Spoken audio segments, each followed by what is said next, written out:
Welcome back to the weekly news roundup. These are usually recorded live 8 p.m. Eastern as standard time. However, the internet sucks for me right now, and I was going great for the Linux part, and then all of a sudden the internet stopped working and I'm stuck with a 1 to 2 Mbps. I can't stream with that.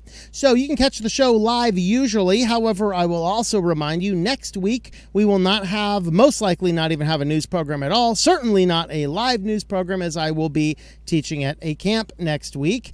And then the week after, I will be at a conference. We should be back to the weekly news roundup that week, but I'm not 100% sure on that one. We will just have to check in on the schedule with that. So you can go ahead and catch the live show. Usually after 2 weeks, we'll be back live. Of course, we live in America right now, and the internet is supposed to be really good because, you know, starting in 1996, the government started handing out tons and tons of our tax dollars out to all of these ISPs, and having taken that money, they were supposed to build out the infrastructure so everyone has really good internet all over the place in America, but instead they used it to give multi-billion-dollar bonuses to their CEOs and whatnot. So what can you say? What can you say? Anyway, let's go ahead and get on into the news. First up, we have a story from Australia down under, but this is a great story all over. Just a warning about data privacy. A man set up a fake free Wi-Fi at Australian airports and on flights to steal people's data. This is called an evil twin network. So it's a legitimate looking network where a network is supposed to be, but he set up another one, set it out on the fringes, and people connecting to it would be able to collect the data, basically any data through their system. Now, he can also, controlling the wireless network, he can also poison the DNS. So if you go to facebook.com, instead of going to facebook.com, you land on a phishing page that looks like facebook.com, but it's not really, and you just have ended up giving all of your data to the scammer. And so that is certainly some fun stuff there. So you got to keep in mind, just be very careful connecting to Wi-Fi. Now, if somebody were to connect to the Wi-Fi and then get onto a VPN, they might have been mostly protected from this, but even then, you just got to be really, really careful about which wireless networks you connect to. Hard cables are always better. And second up, there is, of course, all of these services now use third-party services for everything under the sun because, you know, we can't possibly identify who you are. So we're going to utilize all these other companies. So X wants to verify let me look at your ID before you can post stuff on X. TikTok does that. Uber does that, of course. Several other companies. Basically all these companies that want to verify who you are, they're like, well, we don't want to deal with the infrastructure. We'll just use this amazing third-party service. Well, the amazing third-party service had a lot of big security issues, and whoops, all of your data leaked. Everything that you gave for Uber or X or many, many, many other companies to verify who you are. Age verification, 888 Holdings, TikTok, X, LinkedIn, Bumble, Neo Games. This is it Authentics? I have no idea how to say that weird word that has numbers in the middle of it. But it's an Israeli company which basically provides third-party services for authentication. So you start up a new company, you're like, I need to identify who my users are. And so rather than setting up the infrastructure, you contract out the third party, you redirect over to that third party, and then that third party collects all sorts of data and then reports back them on their private channel. Yes, this guy appears to claim who he says. Well, the problem is that this group of people did not end up deleting the data and or keeping it safe, and so a bunch of it all leaked out. And was this related to the recent it has another one related to Snowflake. How long before we can take Snowflake and melt that thing? I mean, really. So there you have it. We have all that type of information leaked. Of course, Twilio says hackers identified cell phone numbers attached to the Authy app. So if you're like, I'm not using Google, I use Authy. Sorry. So Twilio owns this company. It's a two-factor authentication company, of course. So you install the cute little app on your phone, and then anytime somebody needs one of them two-factor authentication things, they can go ahead and use this one here instead. And in which case, you know, you get into the situation where somebody ends up stealing all the information because they're not secure anyway. I wonder, is this tied to Snowflake? I didn't see anything about this being tied to Snowflake, but yeah, so if you're using Authy, your phone number may very well have been compromised, so people can now tie up your phone number to all these different services that Authy is being used for. Isn't that amazing? There's maybe something about being a Luddite works. I can do 2FA with KeyPass XC, and I don't do anything that requires logging in with a phone. There's a thought. I don't know. Maybe we should, more people should do that. Well, with that, though, let's have a look over at our security news. CISA report finds most open source projects contain memory unsafe code. In other words, these guys are following up on the White House recommendation where the demented potato-in-chief has said, we can't have C++ anymore. It requires you to actually have meritocracy. We have to do everything in Rust and other memory-safe languages. Yes, I can understand the need for using some memory-safe languages, and I certainly do not want to use a C program written by a script kiddie. All right, but for a person who is competent in programming and knows how to do memory management properly, C and C++ are excellent programming languages. But the concern that they are saying here is that most of these open source related projects are all written in C or C++. That's really only a problem if the code is written bad. So just because it's written in C does not mean it's intrinsically evil. Of course, pretty soon with the current administrations, anytime somebody sees something C, it's just simply going to be associated with the neo-Nazi, racist, white supremacist, enter current rage word here. So you never know, guys. You got to use that Rust. You got to use that Rust. It doesn't take memory, learning how to do good sound programming. So anyway, that is an interesting thing. I'm being a little tongue-in-cheek with it, but I just thought that was fun. Of course, this is not fun. Millions of iOS apps, this also can impact Mac OS, but iOS apps could have been hit by a cyber attack, which is actually a supply chain attack. This is CocoaPod's flaw allowed hackers to mount supply chain attacks. So what happened is when apps are developed, and whether it's Android or iPhone or other apps and other platforms, when you're using these libraries or other, in some cases, the open source codes, there's these libraries, and the libraries are on GitHub, etc., etc. Well, sometimes these projects go defunct, and the people just lacking resource walks away from it. Thing becomes abandoned, and the problem that they had here is very similar to what used to be a problem at GitHub, and that is that somebody could get in there, take over the repository by creating another repository of the same exact name, and then booyah, you can push code. The big problem that Apple had is that the code tends to update itself automatically in the background. And so if a malicious hacker gets in there, you don't even know that has happened. They add malware, and all of your apps on Mac and iOS devices automatically update and automatically install the malware without even asking or even acknowledging an update happened. Like, oh, there's just an update to some tiny library. We don't need to inform anybody about that. And so this happened mostly because of the authentication required, the email authentication allowed somebody to go in and manipulate the numbers and authenticate to a different account, and B, they didn't have any way for old defunct accounts from coming back in and recreating an account utilizing the same name that used to be used in the past. And this meant that an older app, which didn't have an update for a while, which was relying on that old library that is no longer there, now there's activity, they push out a new update, and all of a sudden the app, which was perfectly fine, now has malware in it. Well, that's exciting. So I don't know what to think about that one. But that's why we have to be cautious about minimizing the amount of apps that you are using. Well, if you want to help support the channel, we do use affiliates too. We are highlighting A2 hosting, and with A2 hosting, you can get some super high fast internet. It's going to work out pretty well. The support generally is pretty good as well, and I've done everything from helping people set up emails to running full-fledged giant servers with tons and tons of websites on them.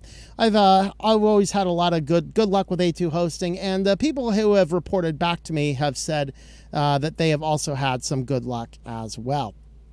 With that, let's move on over into some AI news next. Now, YouTube is now letting you request removal of AI-generated content that simulates your face or your voice. But it's not some guaranteed thing. It's not some law.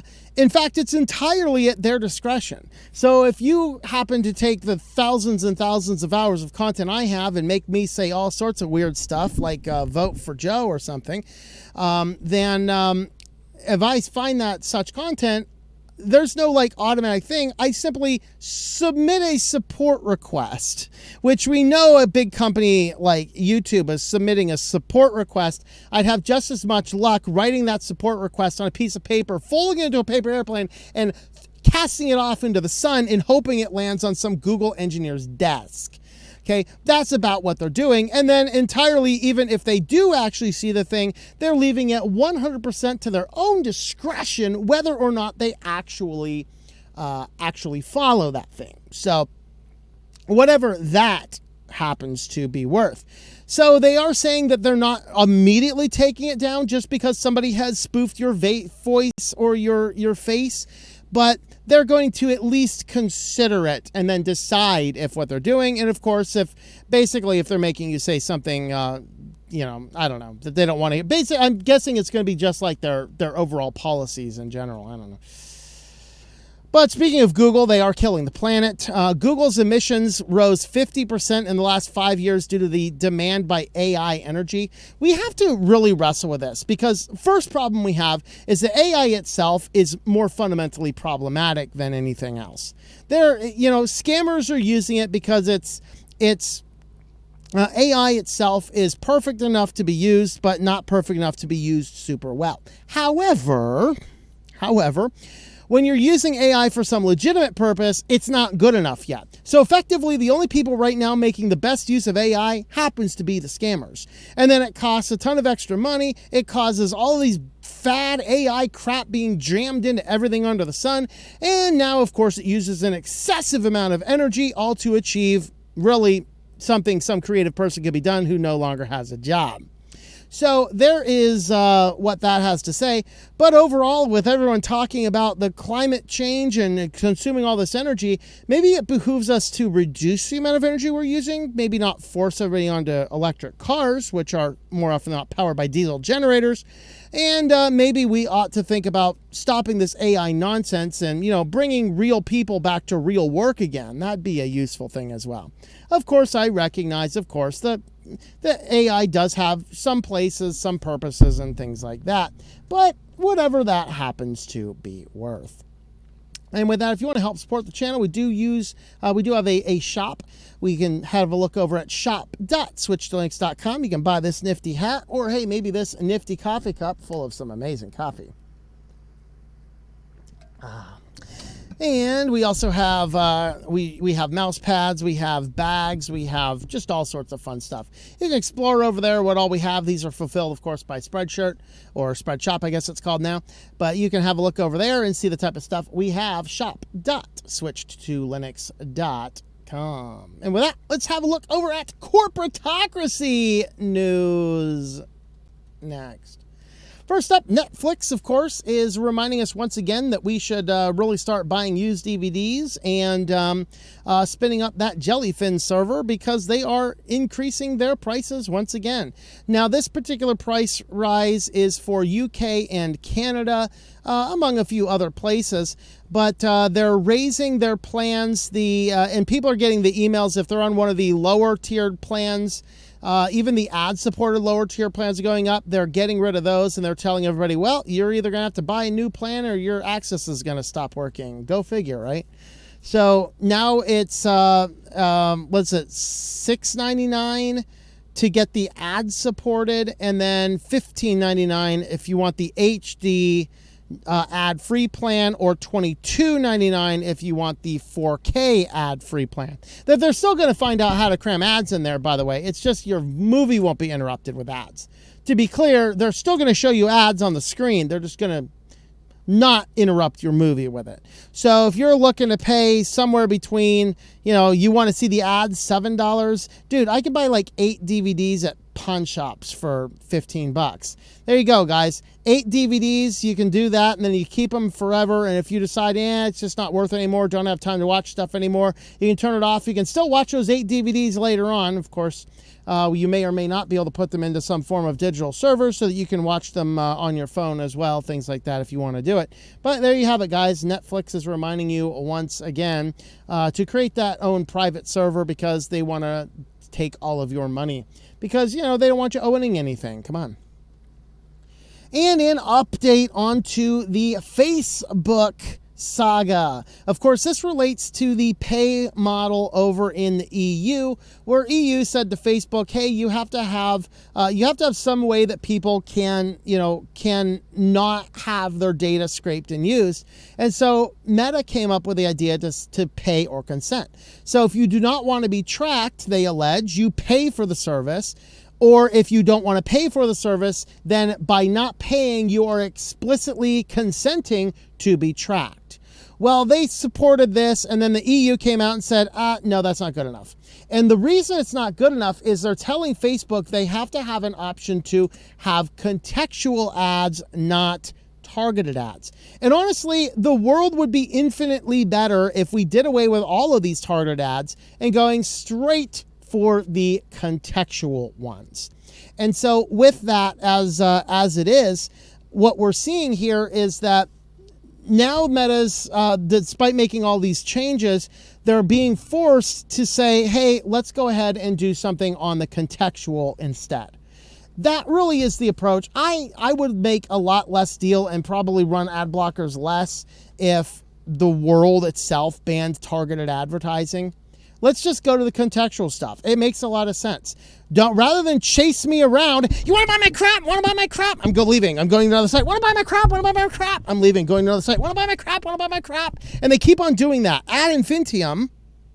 Okay, you see all this nonsense going on. Well, what is the big problem we see here? Well, the biggest problem that we see with all this nonsense is that the people, as they're being chased around the internet, me personally, I am never going to buy your brand again if you keep on doing this. I'll go back to my Amsoil story once. If you've never heard of this, I was back working on a guy's website. This is back 15 years ago now. I'm working on this guy's website. He's an Amsoil dealer. So I get the Amsoil stuff. I log into the account. Of course, I'm still a normie. I'm using Windows. I'm using Google, blah, blah, blah. And I go into the Amsoil account so I can grab his codes and put them on his website. Well, just the mere fact of doing that, everywhere for the next 3 weeks, Amsoil, Amsoil, Amsoil, Amsoil, Amsoil, Amsoil, Amsoil, Amsoil. I do not give a darn tootin' if Amsoil is the best oil in the universe. I will never in my life use Amsoil. Never. Because they chase me around the internet like some crazy stalker trying to get me to buy their crap because I had to log into their panel once and grab a code for a client. Well done, Amsoil. I am never buying your crap, and I am telling everybody to not buy your crap. And then I subsequently learned that Google tracks all that stuff. I ditched it and went with other things and then started becoming this crazy conspiracy theorist that you see before you now. Maybe it was a good thing. I don't know. But you see, if you do contextual ads instead, and I am going because I'm like, let me look up Bluetooth headphones, and then you're showing me an ad for Bluetooth headphones. Wow, I'm looking at a web page about Bluetooth headphones. It makes a lot of sense. I might be interested in buying some Bluetooth headphones. So seeing an ad for that, well placed. In fact, I've seen that a couple times. You see a well-placed ad? Sure, I'll click on that. I might actually buy it.